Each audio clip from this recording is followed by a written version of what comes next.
Di masyarakat. Teman-teman, saya barusan mendapatkan informasi yang sangat genting, sampang membara ya, yang dimana ada salah satu tokoh ulama Lora Ahmad Fauzan Zaini kalau tidak salah. Beliau membuat salah satu pernyataan di panggung ceramahnya yang sebenarnya mau ditujukan kepada orang-orang yang ditaki Wahabi-Wahabi.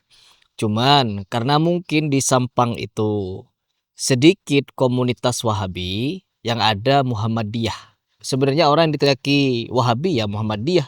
Dari dulu orang Muhammadiyah memang diteriaki Wahabi-Wahabi. Saya buktinya di kampung ketika kita melihat orang Muhammadiyah tidak datang tahlilan, tidak ikut maulid Nabi, tidak ikut wiridan bersama, kita langsung aneh melihatnya. Oh, ini aliran sesat, ini aliran nggak benar. Itu yang ada di benak kita dulu. Dan itu pun sampai sekarang kalau di kampung-kampung pelosok, orang yang tidak kunut, tidak maulidan, tidak tahlilan, tidak melakukan wirid bersama dan lain sebagainya, bagi sebagian besar di kampung sana dijuluki aliran aneh, sesat, dan bukan Islam. Bahkan tidak tahlilan teman-teman. Meskipun orang itu rajin sholat, rajin bersedekah, bahkan dia membangun masjid, tapi dia hanya tidak melakukan satu ketika ada orang meninggal yaitu tahlilan, maka orang sekampung itu akan mempertanyakan keislamannya. Ini fakta. Fakta. Ya. Nah, dan sekarang saya mendapatkan info yang dimana Lora Fauzan ini memberikan pernyataan bahwa orang-orang sejatinya yang berpaham Muhammadiyah, mereka akan menyesatkan secara tidak langsung kalimatnya ke sana. Kalian simak video ini.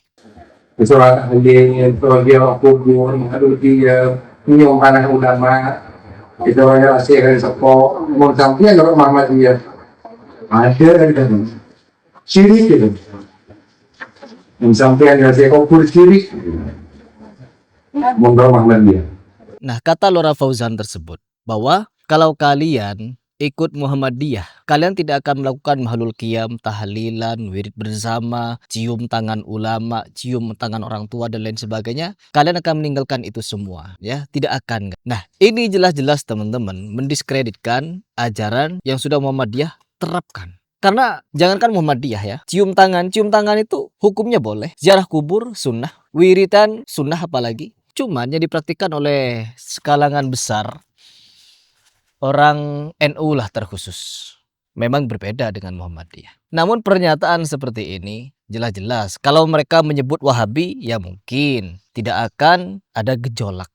Karena apa? Ya memang Wahabi tidak bikin hizbi, tidak bikin kelompok-kelompok ataupun organisasi yang terstruktur, ada ketuanya, ada wakilnya, ada bendaharanya, ada sekretarisnya, ada kota, ada ininya, ini sampai terbentuk struktur keorganisasian keagamaan. Tidak. Orang yang diteriaki Wahabi tidak bikin seperti itu. Namun orang Muhammadiyah, meskipun pemahaman mereka, dakwah mereka satu dengan orang yang dijuluki Wahabi, yaitu memberantas TBC, takhayul, bid'ah dan khurafat. Dakwahnya sama, targetnya sama. Cuman bedanya orang yang masuk ke Muhammadiyah mereka berorganisasi, sedangkan orang Salafi tidak. Nah, bedanya cuma itu. Nah, ketika orang ini, siapa namanya, Lora Fauzan ini menyebut Muhammadiyah, maka organisasi Muhammadiyah mulai muncul ke permukaan yang dikabarkan ingin melaporkan Lora Fauzan ini. Coba kita baca sedikit saja beritanya teman-teman.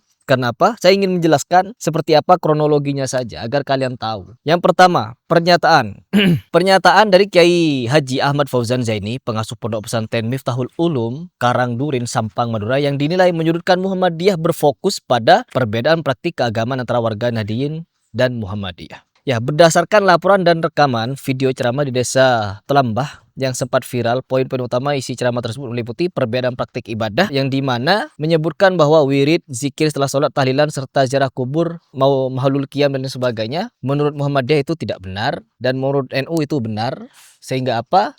Ada pergejolakan yang disinggung di situ. Terus yang kedua, pernyataan yang dinilai merugikan. Narasi dan penyampaian dalam video tersebut dianggap menyinggung atau merugikan pihak Muhammadiyah, hingga sempat memicu rencana pelaporan hukum oleh pimpinan cabang Muhammadiyah PCM Karangpenang ke Polda Jatim. Nah, setelah ada isu pelaporan dari orang Muhammadiyah kepada kepolisian, ternyata Lora Fauzan ini tidak tahu teman-teman. Karena beliau katanya dikabarkan sedang umroh. Jadi tidak tahu kalau dia setengah dilaporkan. Klarifikasinya begitu. Belum ada pernyataan minta maaf atau apapun. Nah terus yang berikutnya. Penyelesaiannya. Pihak kepolisian telah melakukan mediasi antara pihak Muhammadiyah dan pihak Lora Fauzan untuk bertemu dan menyelesaikan secara damai apa yang dipermasalahkan dan apa yang harus diselesaikan. Namun teman-teman, yang perlu digarisbawahi, kejadian ini sampai menimbulkan rasa anarkisme. Pelaporan belum dibuat. Perhatikan, menurut info yang saya ketahui sampai sekarang, pelaporan belum dibuat. Cuman Muhibbin dari Lora Fauzan ini berbondong-bondong datang ke pihak Muhammadiyah ingin membakar kantor Muhammadiyah.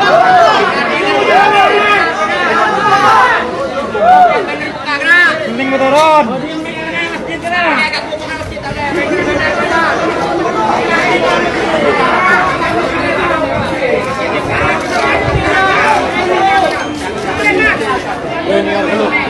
La makin lari membenger betul tolong.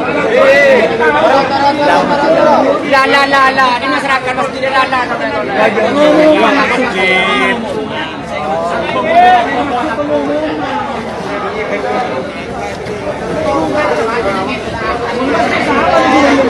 Perhatikan teman-teman. Sampai muncul jiwa khawarij. Padahal pendidikan Islam tidak mengajarkan orang untuk menjadi khawarij. Dikit-dikit bakar, dikit-dikit penggal, dikit-dikit bunuh. Apakah kalian tidak ingat kepada kasus Trans 7 yang kemarin sampai-sampai gedungnya mau dirobohkan, pemiliknya mau disantet, karyawannya mau digorok lehernya? Apa ini? Ajaran apa? Islam tidak mengajarkan seperti ini, teman-teman. Tidak mengajarkan. Sesama Islam lagi. Apa jangan-jangan mereka mengajarkan secara diam-diam bahwa orang di luar NU kafir? Jangan-jangan, ya. NU niku nek cara kula mboten mung organisasi keagamaan kemasyarakatan. NU niku wis agama. Ora NU ntrotoan. Ora NU ntrotoan. Soal ana wong sing ora NU kok mlebu swarga ditulung karo wong NU gampang. Karena apa? Mudah sekali mereka ingin gorok leher, ingin bakar gedung, ingin nyantet dan lain sebagainya. Dan bahkan sempat kejadian di Aceh kalau tidak salah. Masjid dibakar. Saja masjid kami dibakar oleh sesama muslim yang mengaku aswaja atau tradisional, dan isu yang diangkat adalah Muhammadiyah Wahabi. Tetapi kami juga berpandangan Wahabi di Indonesia itu kan tidak merusak. Jadi kalau memang Wahabi itu bertentangan dengan hukum dan keagamaan, baru itu menjadi tindakan hukum. Perbedaan paham biasa. Tetapi kami paham juga bahwa tindakan-tindakan kekerasan itu dilakukan oleh kelompok sosial yang masih belum akil balik, kira-kira itu. Nah, disitulah yang dewasa harus paham. Nah, dengan contoh ini maka membangun pusat-pusat keunggulan menjadi sangat penting. Innalillahi wa inna ilaihi raji'un. Musibah sebenarnya ya. Musibah di atas musibah. Ketika orang ingin menyampaikan yang hak, untuk mengajak, kalian kan misalkan nih, bid'ah, TBC, takhayul bid'ah, khurafat, kalian menganggap itu sebagai salah satu cara untuk mendekatkan diri kepada Allah. Itu pola pemikiran kalian. Kalian mengajarkan itu kepada orang, tapi ketika kalian punya hak untuk menyampaikan itu kepada orang, jangan halangi orang untuk mengatakan atau mendakwahkan bahwa apa yang kalian ajarkan kurang tepat di dalam pandangan Islam. Jadi sama-sama punya hak, tidak boleh anarkisme, tidak boleh melakukan tindakan khawarij yang semacam ini. Itu yang kita sayangkan.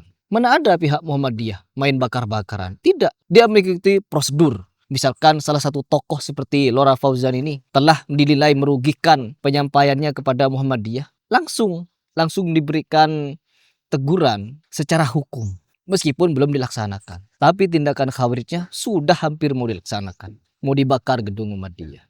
Saya di sini kembali lagi hanya ingin mengajak kalian berpikir. Kalau berbicara masalah mana yang salah dan benar, tentu orang yang intelek, orang yang cerdas, orang yang wise, orang yang berpikiran maju, mereka tahu mana yang benar dan salah. Dan di dalam konteks ini, teman-teman pasti tahu siapa yang benar dan salah. Sekian dari saya.